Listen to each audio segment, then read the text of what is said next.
Pokud často sedíte nebo stojíte po dlouhou dobu, nemáte dostatek pohybu, často se ohýbáte, trpíte natažením svalů v bederní oblasti nebo jste v létě citliví na chlad, vyzkoušejte tohle. Pokud je vám více než 30 let a zanedbávali jste zdraví svých zad, pak si pospěšte s koupí tohoto bederního pásu. Moc toho lituji. Kdybych si ho koupila dříve, mohla jsem ušetřit tisíce dolarů za léčbu. Dlouhodobé sezení nebo stání skutečně způsobuje bolesti zad.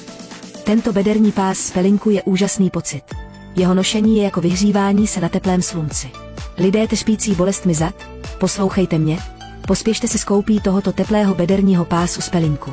Je bohatý na byliny pelinku, poskytuje komplexní oporu pro vaše záda, vhodný pro všechny typy postav. Tkaní výšu. Elastika tkanina, meka a pohodlná.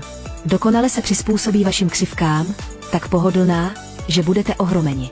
Prodyšná tkanina, nikdy nedusná.